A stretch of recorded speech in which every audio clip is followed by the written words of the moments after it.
Happy birthday to you. Thank you. Welcome. কিন্তু শুধুমাত্র thank ইউতে তো কাজ চলবে না। আমি এক্ষুনি আসছি তোমার বাসায় এবং আমরা দুজন এক্ষুনি বেরিয়ে যাব কক্সবাজার, সমুদ্র সৈকত। সেখানে আজ ভরা জোছনা, এবং সেই ভরা জোছনার মধ্যে সমুদ্রের ঢেউয়ের সাথে পাল্লা দিয়ে আমরা দুজন অসম্ভব নেচে বেড়াবো। অবশ্য ভোর হবার আগে আমরা চলেও আসবো, কারণ নইলে তো আন্টি তোমাকে বাসা না পেলে ঠিস ঠিস।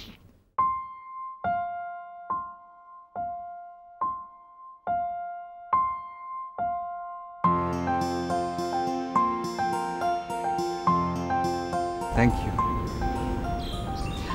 তোকে অনেক সুন্দর লাগছে, খুব সুন্দর। তবে আর অনেক বেশি সুন্দর লাগতো যদি তোমার সাথে আমার এখানে দেখা না হতো, অন্য কোথাও দেখা হতো। ধরো এমন কোনো একটা জায়গা যেখানে শুধু তুমি আর আমরা দুজন, আর কেউ নেই, একদম চারপাশটা খালি। ধরো খুব সুন্দর একটা কাশবন, সেখানে উঁচু উঁচু কাশফুল, তার মাঝখানে শুধু আমরা দুজন। হ্যাঁ, কাশফুলের ঠিক মাঝখানটাতে আমরা দুজন, তুমি আর আমি, আর কেউ নেই, চারপাশে কেউ নেই। উপরে খুব সুন্দর আকাশ, আকাশে থোকা থোকা সাদা মেঘ এদিক থেকে ওদিকে উড়ে যাচ্ছে। আর দু একটা চড়ুই পাখি ধরো এদিক থেকে ওদিকে কিচিরমিচির করে ঝগড়া করতে করতে এপাশ থেকে ওপাশে যাচ্ছে, এবং তাদের ঝগড়ার টপিকটা কি জানো? তাদের ঝগড়ার টপিক হচ্ছে আমরা দুজনের কে কাকে বেশি ভালোবাসে। অয়ন, তুমি এখন চলে যাও। আমার শরীরটা আসলে একটু ভালো লাগছে না শরীরটা। আমি না ঠিক বুঝতে পারছি না তুমি আমার সাথে কেন এমন করছো। অয়ন, তুমি কখনোই আমার কথা বুঝতে পারবে না, বাট তুমি প্লিজ আমার এই রিকোয়েস্টটা রাখো। তুমি এখন যাও, তুমি গেলে আমি ভালো থাকবো। ও আচ্ছা, আমি বুঝতে পারছি তোমার আসলে শরীর খারাপ লাগছে, তাই তো? সেই সাথে তোমার মনটাও খারাপ, এই তো? না, আমার শরীর অনেক ভালো আছে, আর আমার মনটাও অনেক ভালো হবে যদি তুমি এখান থেকে আমার সামনে থেকে চলে যাও। আর আমি সিরিয়াসলি তোমাকে আজকে একটা কথা বলতে চাই। তুমি এখন থেকে আমার সাথে আর যোগাযোগ করার চেষ্টা করবে না, আমার সাথে দেখা করার চেষ্টা করবে না, ইনফ্যাক্ট ফোনেও ট্রাই করবে না, প্লিজ। এখন থেকে ধরে নাও যে অধরা তোমার জীবনে ছিল, এই তো? অধরা ছিল, অধরা আছে, অধরা থাকবে। তুমি একটু আগে আমাকে যে কথাটা বললে না, কথাটা ঠিক এখন এই মুহূর্তে আমার দিকে তাকিয়ে বলো প্লিজ। আমার দিকে তাকাও, আমার দিকে তাকিয়ে তুমি কথাটি বলো। আমি জানতাম তুমি পারবে না, কারণ তুমি আমাকে অসম্ভব রকম ভালোবাসো, এবং এই যে কথাটা বললে এটা তোমার ভালোবাসার বহিঃপ্রকাশ। একটা কথা আমি তোমাকে বলি, অনেক ধরনের সমস্যা হয় না? হয়তো আমার কোনো একটা সমস্যা আছে, যে সমস্যাটা তোমার আসলেই ভালো লাগছে না, তুমি অ্যাডজাস্ট করতে পারছো না। তুমি শুধু আমাকে বলো, আমাকে শুধু একটা বার বলো, আমি বদলে ফেলবো। তুমি সিরিয়াসলি আমাকে শুধু একটা বার বলো। আর প্লিজ প্লিজ,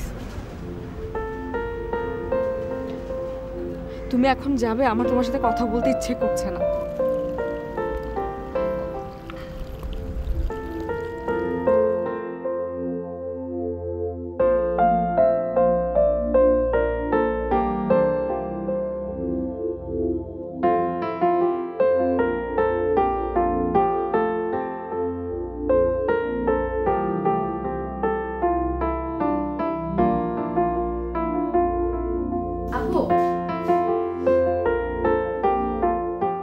তুমি আবারও কাঁদছো? দেখো আপু, তুমি এভাবে কাঁদবা না, তুমি কাঁদলে আমার একদম ভালো লাগে না। মোছো, চোখের পানি মোছো। Thank you. এখন তোমার জন্য একটা সারপ্রাইজ আছে। সারপ্রাইজ? হ্যাঁ, সারপ্রাইজ। বল। আগে বলো, সারপ্রাইজ শুনে তুমি আমাকে 200 টাকা দেবে। দেব, বল। তোমার সেই বিখ্যাত ভায়োলিন বাদক আফজাল চৌধুরী এখন ঢাকায়।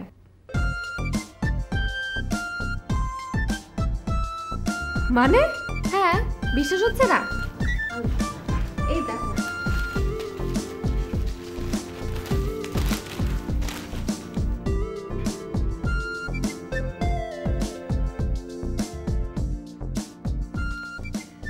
পেপারের নাম্বারটা কোথায়?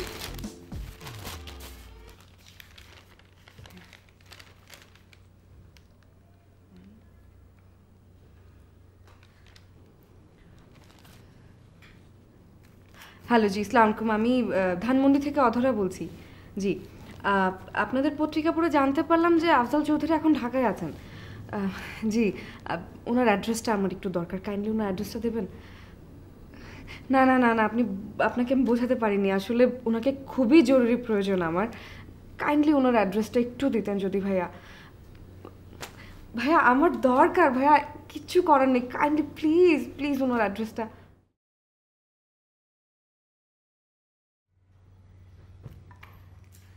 জি, আসসালামু আলাইকুম। আমার নাম অধরা, আমি আপনার একজন ফ্যান। আমি আজকে সকালে পত্রিকা পড়ে জানতে পারলাম যে আপনি বাংলাদেশে এসেছেন, তো পত্রিকা অফিসে তাড়াতাড়ি ফোন দিলাম, ফোন দিয়ে আপনার অ্যাড্রেসটা জানতে চাইলাম। ওরা তো আপনার অ্যাড্রেস আমাকে দেবেই না, আর আমিও নাচর বান্ধা, আপনার অ্যাড্রেসটা আমি নিয়েই ছাড়বো। শেষমেশ আপনার অ্যাড্রেসটা পেলাম, তো অ্যাড্রেসটা পাওয়ার পর আমি আর আসলে লেট করিনি, সাথে সাথে আপনার বাসায় চলে এসেছি। আমি আসলে খুব এক্সাইটেড।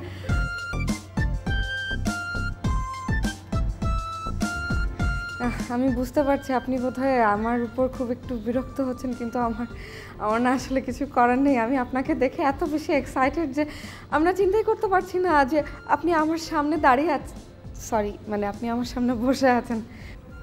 আমার কত অভিনয় তুমি দেখেছো? একটাও না, কারণ আপনি তো কখনো অভিনয় করেননি। বসো।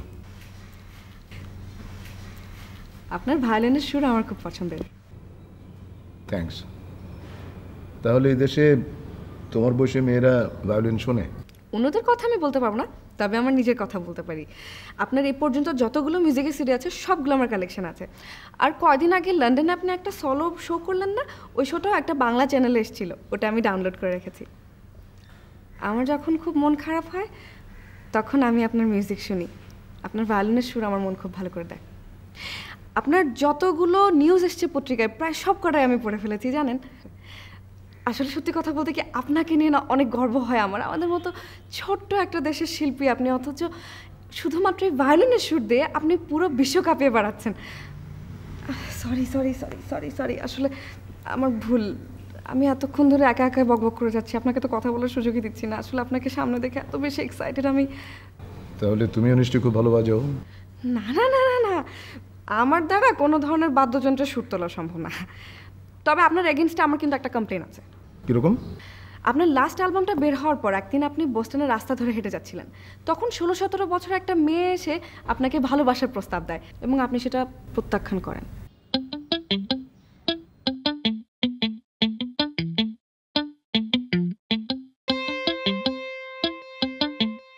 আপনি অ্যাভয়েড করার পরে মেয়েটা খুব কষ্ট পায়, যার কারণে সে সুইসাইডাল অ্যাটেম্প্ট নেয়। কপাল ভালো যে মেয়েটার মা ব্যাপারটা বুঝতে পেরেছিল।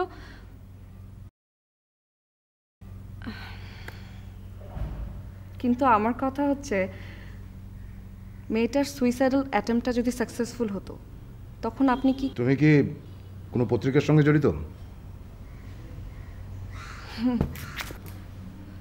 জি, মানে না। তোমার কথা বলার ধরন কিন্তু তাই বলছেন, কিন্তু নিজের পরিচয় গোপন করছো কেন? দেখো, এই পৃথিবীতে সমস্ত সাংবাদিক, বড় বড় সাংবাদিক বা নিউজম্যান, তারা কখনই কিন্তু নিজের পরিচয় গোপন করেন না। আর তাছাড়া আমি তো কোথাও বলিনি যে আমি সাংবাদিকদের সঙ্গে কথা বলবো না। তাহলে নিজের পরিচয় গোপন করছো কেন? সত্যি বলছি, আমি সাংবাদিক নই, আমি শুধুই আপনার একজন ফ্যান। আসলে হয়েছে কি, আপনাকে চোখের সামনে দেখে কথার খেয়ে হারিয়ে ফেলেছি। দাদা ভাই, দেরি হয়ে যাচ্ছে, খাবে এসো। তোমার মেডিসিন নেবার সময় হয়েছে তো। মেডিসিন? মেডিসিন? আসছি। আসছি না, এক্ষুনি আসো। সরি, তুমি কিছু মনে করো না। দেশে আসার পর থেকে দাদাভাই খুব ব্যস্ত হয়ে পড়েছেন। ওনার শরীর ভালো না তো, রেস্টের প্রয়োজন, সেটাই পাচ্ছেন না। Sorry, I am really sorry. আসলে আমি যাচ্ছি, তবে আপনার কাছে আমার একটা রিকোয়েস্ট। আমি কিন্তু মাঝে মধ্যে এসে আপনাকে জ্বালাতন করে যাব, তার পারমিশন দেবেন তো আপনি? ওয়েল, পারমিশন না দিলেও আমি আসবো। আসি। দাদাভাই, আজকে আর তোমার সঙ্গে কারো দেখা হবে না। এসো এসো। চল। দাও চশমাটা আমাকে দাও, সাবধানে এসো। আপাতত ভালোবাসার ঘাটতি চলছে, ঠিক হয়ে যাবে, কিছুদিন সময় লাগবে। ও একটা পাথর নিতে পারলে ভালো হয়। শেষ কথা, শেষ শেষ তো। ইয়েস। আচ্ছা ঠিক আছে, থ্যাংক ইউ সো মাচ। আমরা আর কোনো কিছু শুনতে ইচ্ছে করছি না। আর যে কাজটি একটু আগে করলে না তুমি, যে হাত দেখার কাজটা, এটা ফার্মগেটে একটা ব্রিজ আছে, অনেক বড় ব্রিজ, ওখানে সুন্দর করে একটা ঝাঁপি দিয়ে কাজটা করো, তোমার বেশ কিছু ব্যবসা হবে। এটাই টাকা কি পয়সা কথা বললে? একদম ঠিক কথা বলছি, তোমার কথা একদম শুনতে ইচ্ছে করছে না। তুমি এক্ষুনি এখান থেকে চলে যাও, ভালো লাগছে না তোমার জায়গাটা দেখতে, প্লিজ যাও। ঠিক আছে।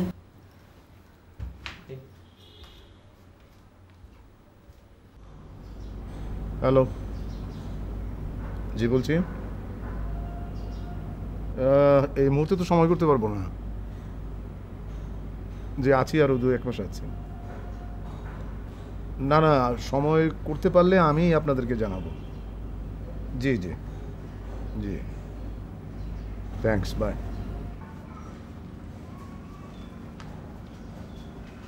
দাদা ভাই, আজকের দিনের জন্য এটাই কিন্তু শেষ কফি, আর চাইলেও পাবে না। তোমার কিন্তু কফি নিষেধ। তুমি দেখি পুলিশের চাইতেও বেশি নির্যাতন শুরু। এটা করা যাবে না, ওটা করা যাবে না, ওখানে যাওয়া যাবে না, সেটা আরও। সরি দাদা ভাই, তোমাকে অনেক দিন পর কাছে পেয়েছি তো, তাই হারানোর ভয়টা অনেক বেশি কাজ করে। দেখ নীলু, এই পৃথিবীতে মানুষ কতদিন বাঁচে? মানুষের গড় আয়ু কত? 60, 70, 80। এর অর্ধেক সময় সে ব্যয় করে কর্মে। কিন্তু মানুষ যদি এর চাইতে বেশি বাঁচে, তাহলে তো পৃথিবীটা একটা অযোগ্য জায়গায় পরিণত হবে না? পৃথিবীর আয়তন তো বাড়ছে না, তো মানুষ জন্মাচ্ছে গাদা গাদা। একটি কর্মক্ষম জায়গা পূর্ণ করবে একটা টকবকে তরুণ। এখন আবার কে আসলো? দাদা ভাই, এখন যদি কেউ তোমার সঙ্গে দেখা করতে আসো, আমি কিন্তু সাফ বলে দেবো তুমি বাড়িতে নেই, বসে থাকবে এখানে।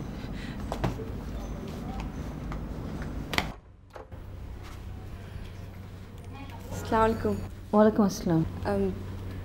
জি, আফজাল সাহেব বাড়িতে নেই। ও কোথায় গেছেন? বলে যায়নি। আচ্ছা, তাহলে আমি বরং একটা কাজ করি, আমি ওনার জন্য একটু ভেতরে বসে ওয়েট করি, এর মধ্যে যদি উনি চলে আসে। না, উনি আসলে কখন আসে? আরে এসো এসো। হ্যাঁ নীলু, ওর জন্য একটু কফি করতো, সেদিন না খেয়ে গেছিল। এসো, বসো বসো। জি, থ্যাংক ইউ। আসলে হয়েছে কি, সারাদিন এত লোক আসে না, সেজন্য নীলু ভীষণ বিরক্ত। সে তার ভাইকে সারাক্ষণ একা একা পেতে চায়, এবং সেটাই তো খুব স্বাভাবিক, তাই না? কি নাম জানো তোমার? জি, অধরা। মানে কি? জি, মানে তোমার নামের অর্থ কি? ও জি, আমার নামের মানে জানি না। জানি না? অধরা শব্দের অর্থ হচ্ছে জানি না। ভালো। তা আজকে কি জন্য এসছো? জি, আপনার ভায়োলিন শুনতে। তুমি না সেদিন বললে আমার সবগুলো কালেকশনই তোমার কাছে আছে, নাকি সেদিন মিথ্যে বলেছিলে? আমি সহজে মিথ্যে কথা বলি না। তুমি সহজে মিথ্যে কথা বলো না, তার মানে হচ্ছে মাঝে মাঝে বলো, তাই তো? সেদিন যে মিথ্যে বলনি, তার কোনো প্রমাণ? সত্যি সত্যি বলছি, আপনার সবগুলো মিউজিকের কালেকশন আমার কাছে আছে। আসলে হয়েছে কি, সামনাসামনি আপনাকে পেয়ে শোনার লোভটা সামলাতে পারছিলাম না। কিন্তু তোমার এই ইচ্ছেটা তো পূরণ হচ্ছে না। জি, ও আচ্ছা, ঠিক আছে। আচ্ছা, আমার আরেকটা ইচ্ছে পূরণ হতে পারে কি? কিরকম? আপনার সাথে আজকে আমি রিক্সা চড়ে ঘুরে বেড়াবো। হ্যাঁ, তোমার এই ইচ্ছেটা পূরণ হতে পারে। জানো, অনেক বছর আগে আমি আর নীলু, আমরা ভাই বোন রিক্সায় করে ঘুরতাম, অনেক ঘুরতাম। তখন অবশ্য রাস্তাঘাটে এরকম জ্যাম ছিল না, অনেক ফাঁকা ছিল রাস্তা। নীলু যাবে কিনা দেখি। এই নীলু, নীলু, এই যে নীলু, আজ তুই, আমি আর অধরা তিনজন মিলে রিক্সায় ঘুরবো। তোরা দুজন দুপাশে আর আমি উপরে। লোকজন দেখে আসবে, বলবে বৃদ্ধ মানুষ, মনে হয় পকেটে পয়সা নেই। আমার তো অনেক কাজ আছে দাদা ভাই, তোমরা বরং ঘুরে এসো। আফজাল চৌধুরীর বাসা? হ্যাঁ, আফজাল চৌধুরীর বাসা। আপু তো মাঝে মধ্যে ওনার বাসায় যান, আর আপনি তো জানেন আপু ওনার অনেক বড় ফ্যান। আচ্ছা, আফজাল চৌধুরী কবে এসছেন? এই তো কিছুদিন। আচ্ছা ঠিক আছে, আজ আসি। আল্লাহ, মার সাথে দেখা করে যান না। না, বলো আরেকদিন আসবো।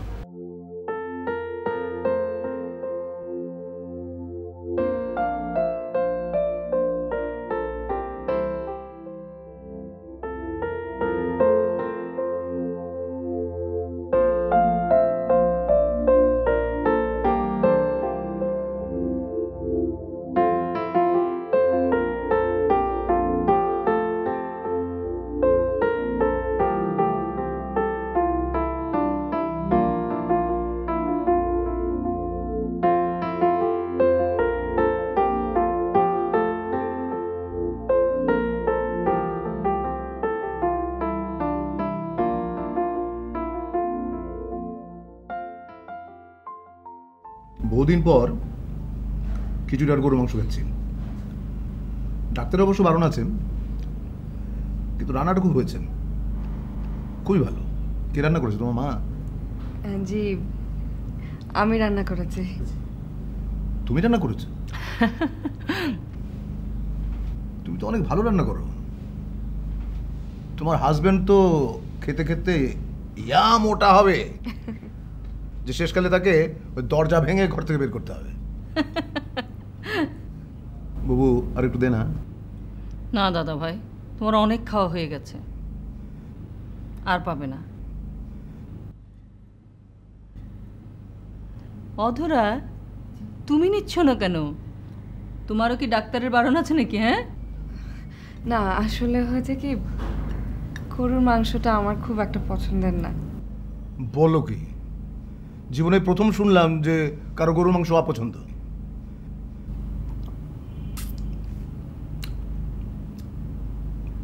আচ্ছা, টোকে তোমার বানানো? জি।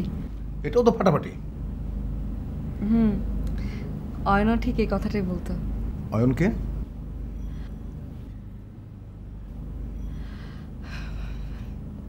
কেউ না, আচ্ছা একজন। ও আচ্ছা বুবু, একটা কাজ করলে কেমন হয়? চল কাল আমরা গ্রাম দেখতে যাই, বহুদিন গ্রামে যাওয়া হয় না। 22 বছর পর তুমি দেশে আসলে, গ্রামে যাবেটা কখন তুমি? সেই, তাহলে কাল আমরা গ্রামে যাচ্ছি। অধরা, তুমিও যাবে কিন্তু আমাদের সঙ্গে।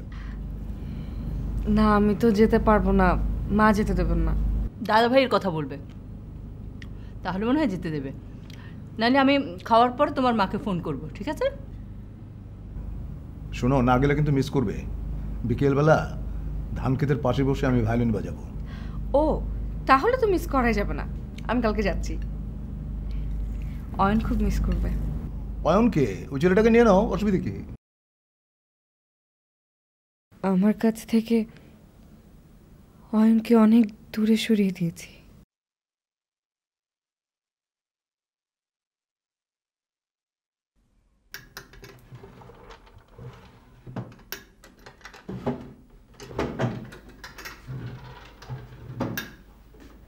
দাদা ভাই,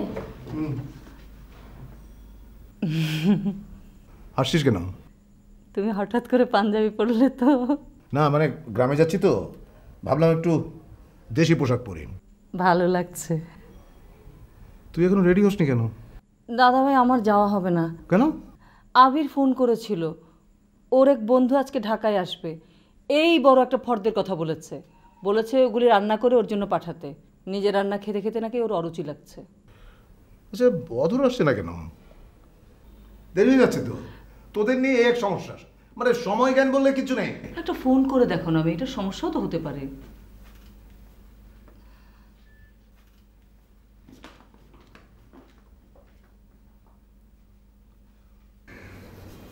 হ্যালো, অধর আছে? কে বলছেন? আমি আফজাল চৌধুরী বলছি। আপু তো ঘুমাচ্ছে, ও অনেক অসুস্থ। কি হয়েছে? হঠাৎ করে জ্বর, কাশি, আর কাশির সাথে রক্ত বেরোচ্ছে। তোমাদের বাসার ঠিকানাটা একটু বলো তো।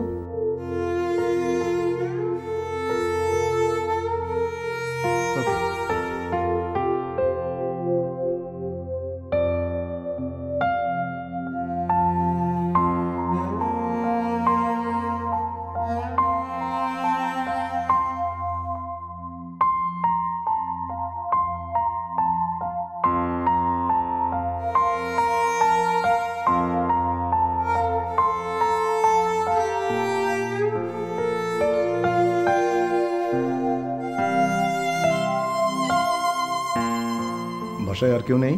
মা খালার বাসায় গিয়েছে। তাকে জানানো হয়েছে? না, আপুর তো মাঝে মাঝে এরকম হয়। ডাক্তার দেখিয়েছো? জি।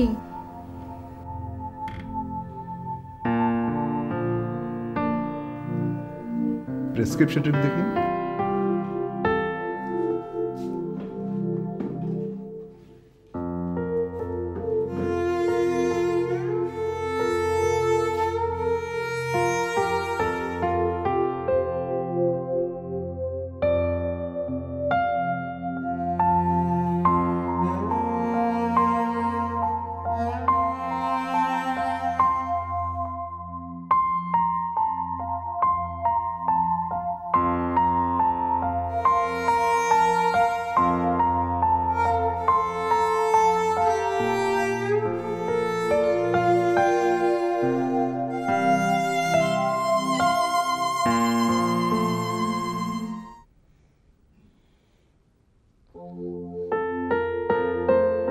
চলে যাও, চলে যাও, গেলে আমি ভালো হয়ে যাবো, প্লিজ।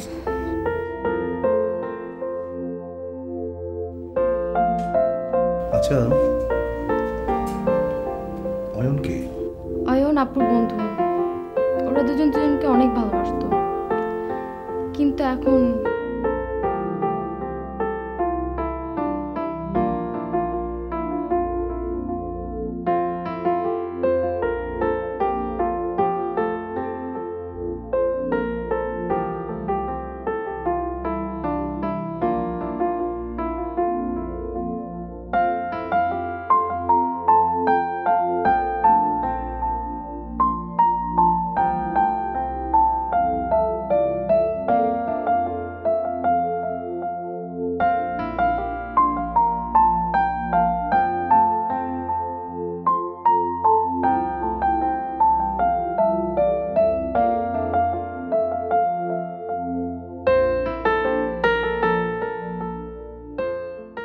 কে এখনো ভালোবাসা ঘাটতি চলছে?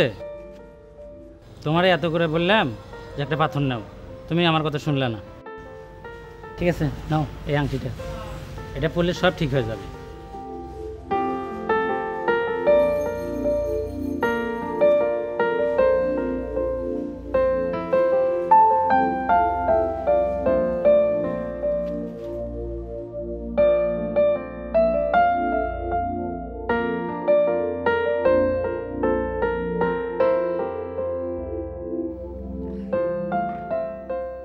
Happy birthday.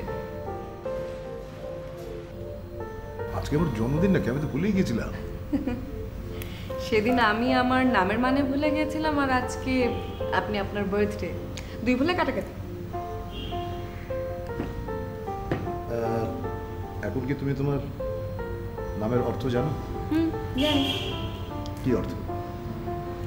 আমার নামের দুটো অর্থ আছে, একটা হচ্ছে ধরাছোঁয়ার বাইরে আর একটা পৃথিবী। ধরাছোঁয়ার বাইরে আর পৃথিবী, কোনটা তোমার পছন্দ? পৃথিবী। আপনার? আমার ধরাছোঁয়ার বাইরে। এখন বলো, তুমি কেমন আছো? ভালো, অনেক ভালো। সেদিন আমাকে দেখে ভয় পেয়ে গিয়েছিলেন, তাই না? এটা তো কোনো ব্যাপারই না। আর এই পৃথিবীতে কত মানুষের কত ধরনের প্রবলেম আছে, সবাই কি সবারটা জানতে পারে বলেন? এই যে আপনি যদি দেশে না আসতেন তাহলে কি আমি আপনার সম্পর্কে কিছু জানতে পারতাম? তুমি কিন্তু আমার সম্পর্কে অনেক কিছুই জানো। হ্যাঁ জানি, কিন্তু সেটা হচ্ছে আপনার কর্ম সম্পর্কে, আপনার প্রতিভা সম্পর্কে, আপনার সুর, আপনার সঙ্গীত সম্পর্কে। কিন্তু ব্যক্তি আফজাল চৌধুরী কেমন মানুষ, সে কতটা কেয়ারিং, সে কতটা মানবিক, সেটা তো জানতাম না। কীরকম? আমি রিমির কাছে শুনেছি সেদিন আপনি আমাদের বাসায় এসেছিলেন, আমার মাথায় হাত বুলিয়ে দিয়েছিলেন, এখনও আমার আবছা আবছা মনে আছে। কিন্তু আমি তখন বুঝতে পারিনি যে আপনি, মনে হয়েছিল একান্তই আপন কেউ। আচ্ছা, আপনাকে একটা ব্যক্তিগত প্রশ্ন করি। করো। আপনি বিয়ে করেননি কেন? জীবনের প্রতি অভিমান থেকে। উত্তরটা কিন্তু পরিষ্কার হলো না। আমার শুধু উত্তর দেবার কথা, বুঝে নেওয়া না নেওয়া সেটা তোমার ব্যাপার। কাউকে ভালোবাসতেন? তুমি কিন্তু একাধিক প্রশ্ন করছো। আমি কিন্তু একাধিক প্রশ্নের উত্তর দেবো বলে এমন কোনো প্রমিস করিনি। কথা কিন্তু একটা দিয়ে শুরু হয়, তারপর একটা একটা একটা করে কথা বাড়তেই থাকে বাড়তেই থাকে। একটা সময় দেখা যায় যে দুজনের মধ্যে কথার পাহাড় জমে গেছে, তারপর কখন যে দুজনের মধ্যে সম্পর্ক তৈরি হয়ে যায় বোঝাই যায় না। এবার আমি তোমাকে একটা প্রশ্ন করি, হুম, আশা করি সত্যি উত্তর দেবে। দেব। আচ্ছা, তুমি কি কাউকে ভালোবাসো? তুমি প্রশ্নের উত্তর দেবে বলে কিন্তু কথা দিয়েছ।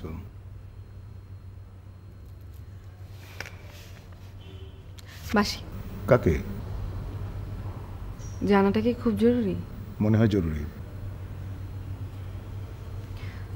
যদি বলি আপনাকে?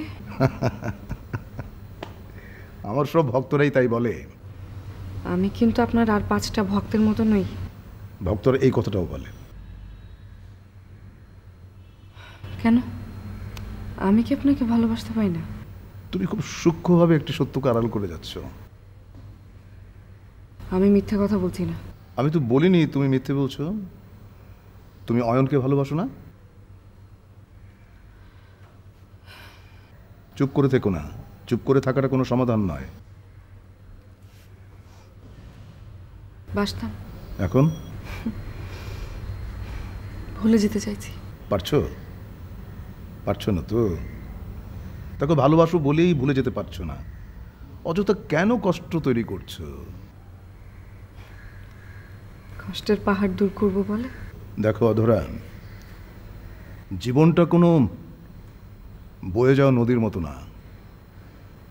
জীবনে ঘাত থাকে, প্রতিঘাত থাকে, ব্যথা থাকে, বেদনা থাকে, অনুরাগ থাকে, ভালোবাসা থাকে, উত্থান থাকে, পতন থাকে। কিন্তু যেই লোক পতনকে এড়াবার জন্য যুদ্ধ করে, সেই জীবনটাকে সহজ করে দেখতে পারে। আমি পারবো না। চেষ্টা করে দেখেছো কখনো? আপনি আমার সম্পর্কে অনেক কিছু জানেন না। আপনি যদি জানতেন তাহলে। আমি জানি অধরা, তোমার ব্লাড ক্যান্সার আছে।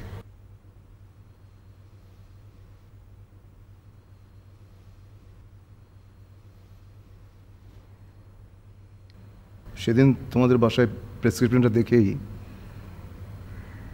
আমি বুঝে গেছি।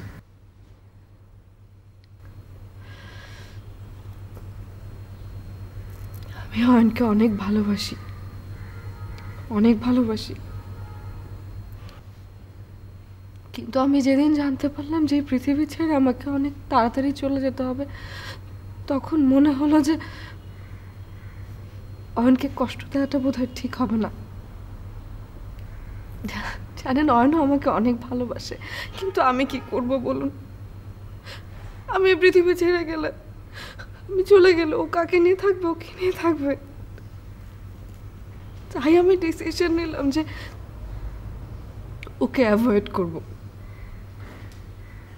ওর থেকে দূরে সরে যাব,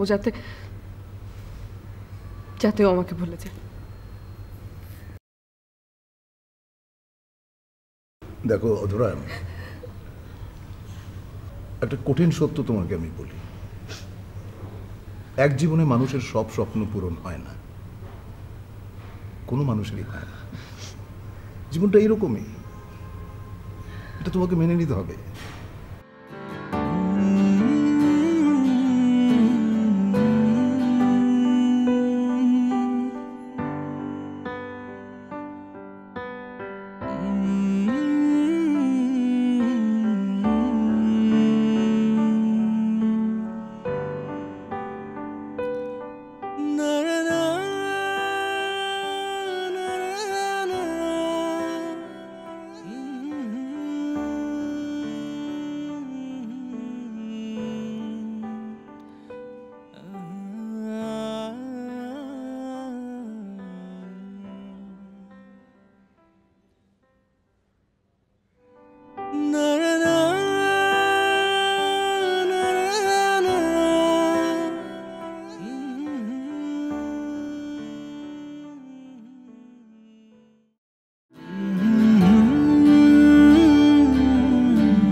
হ্যালো।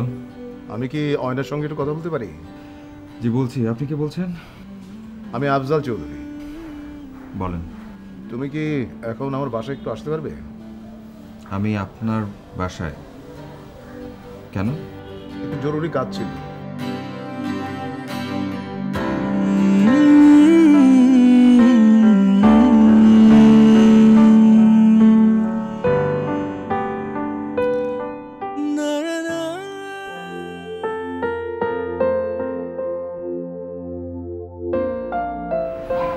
আচ্ছা ঠিক আছে, আমি রাখতেছি। ওকে, আসো, বাই।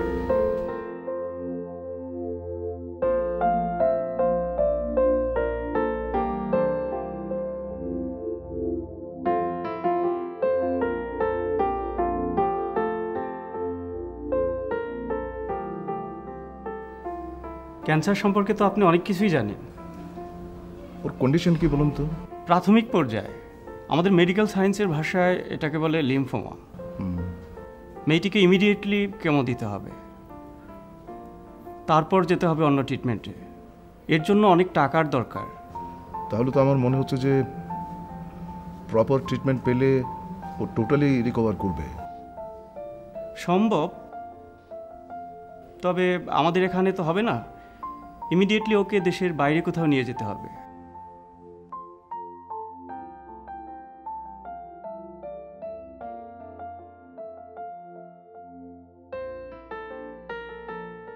ঠিক আছে, তাহলে আমি আসি। আসসালামু আলাইকুম।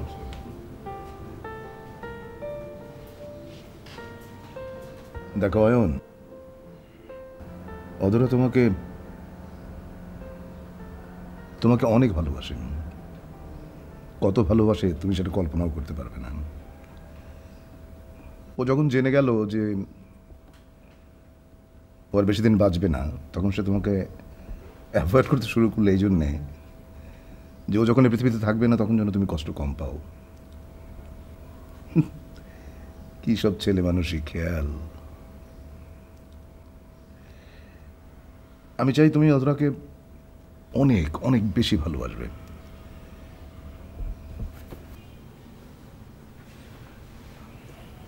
আর টাকার কথা তুমি একদম চিন্তা করো না, ওটা আমি দেখব।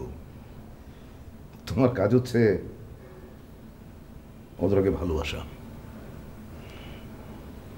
অধরা যেন অন্ধকারের মধ্যে এক মুঠো রোদ্দুর হয়ে বেঁচে থাকে।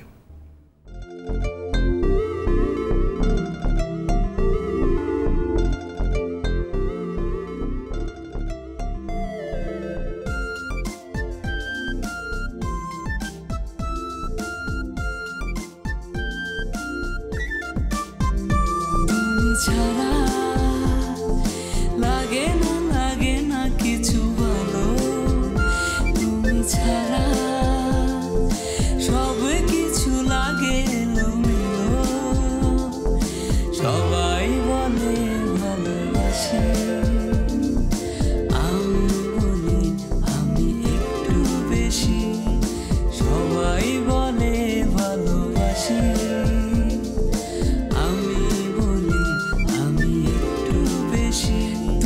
ছাড়া লাগে না কিছু ভালো। মানুষটাকে অনেক ধন্যবাদ।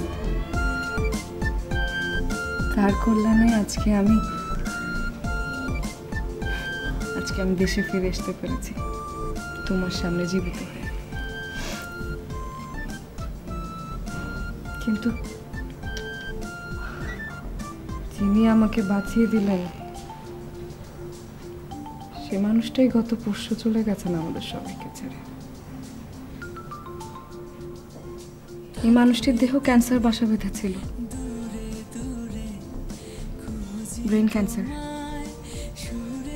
মানুষটি যখন জানতে পারলেন যে তিনি আর বেশি দিন থাকবেন না এই পৃথিবীতে, দেশে চলে এলেন।